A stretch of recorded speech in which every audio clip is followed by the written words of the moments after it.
اوس طالبانو علما وایي په کتابونو کې بادشاهانو خانانو ته ورتلل 3 تاوانه دي په دې کې. یو تاوان دا ده پکې چې کله خان ته ورځې یو فعلي تاوان ده، یو سکوتي تاوان ده، یو قولي تاوان ده. فعلي تاوان دا د طالبانو اکثره چې د بادشاه او د والي او د وزیر کور ته ورځي غصب وي.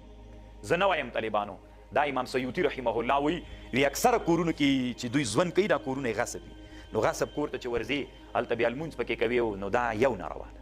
د بادشاهانو د خانانو کورونو ته ورتلل د علماو دپاره فعلي ناروا دا ده پکې چې هغه اکثره د والیانو د دوی کورونه یا د خانانو یا د والیانو یا د وزیرانو د دوی کورونه غصب وي. نو د علماو ورتلل ځکه ناروا دي چې فعلي یوه دا ناروا پکې سوله. او بل دا د طالبانو چې ورځې نو مجبور یې لاس به مچو کوي، که لاس یې مچو نه کړي خوا یې بدي کړي. دویم دا د طالبانو پیسې حرامې وي. اول ته طالبانو اسراف ډېر وي، په زینو کې پرشونه اوار وي که نه، چې ورځې په زینو کې فرش اوار وي، په دهلیز کې فرش اوار وي، کاته پرشونه اوار وي. د دې یو بل لوی تاوان دا ده اسراف ده. اسراف هم ناروا ده. پرشونه یې اکثره په حرام وي، نو چې ته ورځې نو هغه فعلي ناروا کې واقع کېږي. او بل دا ده چې ته ورسې نو هغه فعلي ناروا دا ده چې تا ته پیسې درکوي. ته پیسې خو درکوي که نه وزیر والي ته چې ورسې 10,000 نو دغه روپۍ دله کمې کړي طالبان. دا اکثره طالبانو په حرامو باندې وي. ځکه دا که د ټکسو د مالیې پیسې وي، طالبانو علماو فتوا کړې چې د ټکسو د مالیې پیسې حکومت که نه چلېده بیا ورته جایز ده، خو دومره اندازه باندې چې د حکومت ضرورت پوره سي حکومت چلېږي. او دا چې ته ورځې یو بل ورځې چې ده ته پیسې ورکوې دا خو د حکومت د چلن روپۍ نه دي که نو د چلن نه طالبانو زیاتې سولې، نو دا پیسې اخیستل تا ته بیا څنګه دي؟ لکه ټکس و مالیه طالبانو اسلام کې مطلق حرامه ده. په دې ډېر نصوص راغلي دي. هغه علما وایي چې جایز ده که یو حکومت غریب ونه چلېده دومره اندازه پورې چې د حکومت ضروریات پوره کړي، دومره اندازه پورې اخیستل جایز ده، زیات نه. که چې ته هدیې او تحفې ترې نه ورکوې نو هدیه او تحفه ضرورت ده که نه ده؟ ضرورت نه ده. طالبانو چې ضرورت نه سو نو دا فعلي تاوان سو.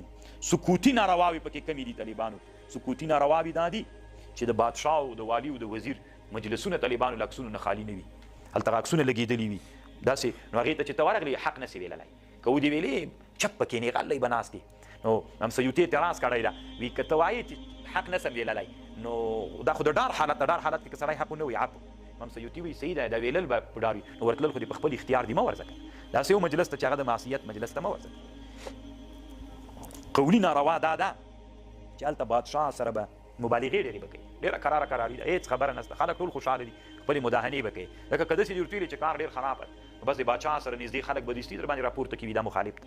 که ته د درد ورته ووایې نو ناس خلک به ته وایي چې دروغ وایي دا مخالف باندې به دې مسما کړي، نو ته مجبور یې چې څه ورته وایې. کراره کراري ده، دومره خوندور ده، خلک سخت نه خوشحاله دي، داسې خبرې به غواړي ورته کوي. که نه نور نه طالبانو دا دعا خو ورته کوي چې الله دې زرکلن کړه که نه.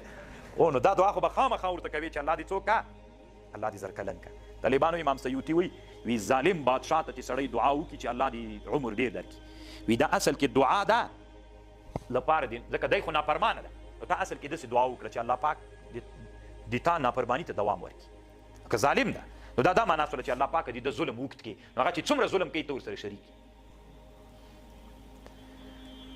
خو بل دا امام سیوطي لیکلي دي چې بادشاه او والي وزیر ته ورسې نو ته به هم د هغوی صفت کوې.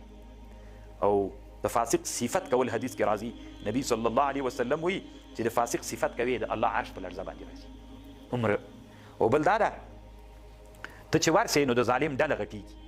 خلک وایي چې پلانکای شیخ صاحب پلانکای مولي صاحب هم د بادشاه ملګري، من کثر سوا د قوم فهو من، څوک چې د چا هغه ډله ډېروي نو دا هم د هغې قبیلې نه. طالبانو علما وایي 2 صورتونو کې بادشاهانو ته ورتلل جایز دي. هغه 2 صورتونه، یو دا صورت ته طالبانو علما وایي چې بادشاه دې وغواړي مجبور یې بیا ورسې. او دویم صورت دا ده طالبانو چې مثلا ته ذوالوجاهت یې د یو مرتبې والا سړی، یو سړی مظلوم بندي ده یا مظلوم ده، نو ته د هغه مظلوم دپاره ذوالوجاهت ته ورسې او ورته ووایې چې دا مظلوم له زندان نه هغه ته ورسې، والي ولسوال ذوالامارت سړي ته ورسې او هغه ته ووایي چې دا مظلوم را خلاص کا. دغه صورت کې بیا طالبانو جایز ده.